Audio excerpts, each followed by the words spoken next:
My name's Tom, coming to you from Paraguay on a beautiful winter evening where it's about 80 degrees.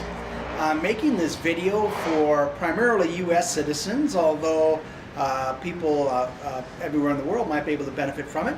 But on the ground here in Paraguay, and I wanted to discuss the pros, the cons, what's true and what's not true about Paraguay, so you can make your own informed decision. Before I came to Paraguay, I was told that Paraguay was dangerous. I was told that Paraguay was dirty. I was told that it was unsafe to walk the streets. And what I can tell you is that pretty much everything you read about Paraguay is either wrong or just a flat-out lie.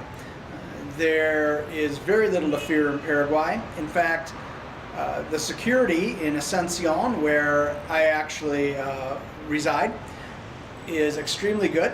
The people are very friendly. When you walk down the street, there's a police officer on almost every corner. The city is patrolled very heavily. They take security very seriously. At this date, just recently, I'm here in August of 2012, they used their constitutional process to get rid of the current president, Lugo, whom the Congress actually voted for approximately 95% of the House and Senate. They have a similar parliamentary system as the U.S. does. They voted overwhelmingly, approximately 95%, to remove him from office. There is conjecture that it was done improperly, illegally. It was done too fast. He wasn't given enough time for defense. However, the Constitution was followed, and what I'm finding is that the average Paraguayan is glad to see him gone. He is one of the people who they had high hopes for. However, he was beginning to become one of Hugo Chavez's puppets. Between Hugo Chavez and Kirchner down in Argentina, the Paraguayans did not want to go that route. Remember, until about 25 years ago, they had a brutal dictator down here, and they don't want to go back. So when they see one of their government officials making those kinds of gestures, they're not going to tolerate it. They've lived under a totalitarian regime, and they're simply not interested in doing so again. When you arrive in Paraguay, depending on where you're coming from, if you're coming through a gateway city in the U.S., you'll get here in the evening, and you'll have to catch a bus or a cab to your hotel. They'll get you downtown or wherever you're actually going to be staying. Downtown Asunción has a lot of hotels. They vary in price from 65 or 75 US dollars up to $180 per night. A lot of the hotels, if you're going to stay long term, will do monthly rates. As little as $700 to $1,000 for a month is what you're going to find. What you'll also find is that the living is actually pretty easy here in Paraguay. The people are easygoing. All the services you're used to having in the U.S. are basically available here. The pace of life is a little slower, but I think you'd be very pleasantly surprised at the level of service. Paraguayans don't close down for siestas for 2 or 3 hours in the afternoon. They work very hard. They're very family oriented. About 90% of the country is Catholic, but they're extremely tolerant of other views and of other cultures. You can walk the streets here at night in most areas that I've been in, and I have not felt threatened once. The city is full of life. Paraguay is about the size of California, with approximately 15 to 20% of the population.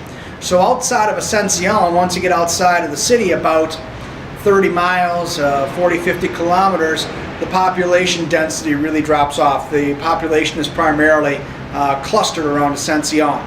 Now, what you read about Paraguay being dangerous is there is something called the tri-state area, which is where a trading area where Brazil, Argentina, and Paraguay come together. There has been some crime there. I've had expat friends that have been there who say it's perfectly safe so long as you stay out of certain areas. Paraguay is just like any other country in that there are areas you want to stay out of, and there are areas that you're not going to have any problem at. your hotel or anybody you meet here in Paraguay will know where you should and shouldn't go. So you're going to be perfectly safe here. You're going to find that food costs are significantly less. The beef here is excellent. They're ranked, I believe, number 3 as far as quality of beef production. Although you probably can't tell between number 1, number 2, and number 3.